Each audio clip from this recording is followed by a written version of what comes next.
Hello, ladies. My name is Justine, and welcome to Justine's Divine Advice. This is where I give you advice about marriage and other topics according to the Bible.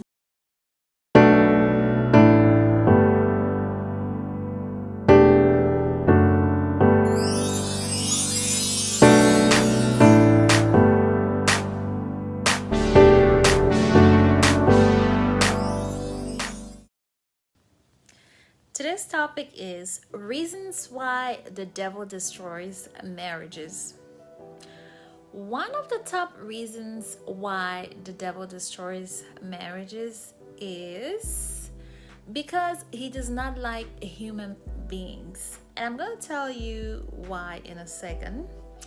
In the book of Genesis, chapter 1, verses 26, it says, Then God said, Let us make man in our image, according to our likeness. Let them have dominion over the fish of the sea, over the birds of the air, and over the cattle, over all the earth, and over every creepy thing that creeps on the earth. So this is one of the reasons, simply because God made us in his image, as I just read, and we represent him. However, that's not the case for the devil, and he despises that. He does not like that. He actually is jealous. Yeah. So he does not create anything, and what he wants actually to destroy anything that God creates or has created if he could, but of course God won't let him. There's another verse in the Bible that I would like to read, which is John 10:10, which says, The thief does not come except to steal, kill, and to destroy. I have come that they may have life, and that they may have it more abundantly. So of course the thief here is representing the devil. So as I said earlier, he doesn't like human beings. He's jealous. So in this verse, it tells you a little bit more about his intention. He wants to kill, steal, and destroy. So because marriage is such a sacred union in God's eyes, the devil feel or wants to basically do everything he can to destroy it, because he just understands, he knows the power in marriage. But don't get me wrong, marriage is hard. It's not easy. It's hard work. Those who have been married for 20, 30, 40, or even 50 years, maybe even more than that, they had to put up a lot from each other, and it has not always been easy. However, it is important for us Christian in this generation to stay close to God. Things are changing. We have to stay close to God more than ever, and always have God at the center of our marriage. That's how I like to just say it, as simple as that. The devil will always be there to try to destroy even those who are believers, because I'm talking basically in general. So the difference between the believers marriage and the non-believers marriage is that we as Christian, as believers, we have a good reference, which is the Bible.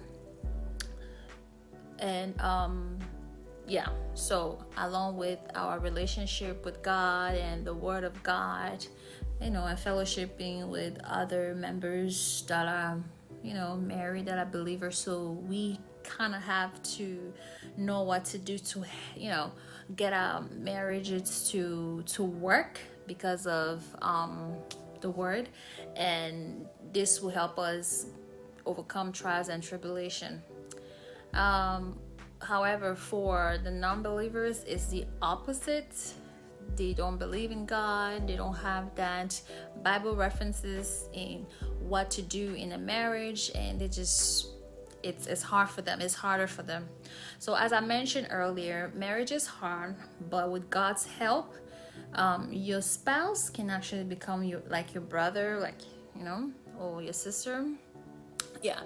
To an extent, if God is not in the marriage won't last. And we've seen it happening over and over and over.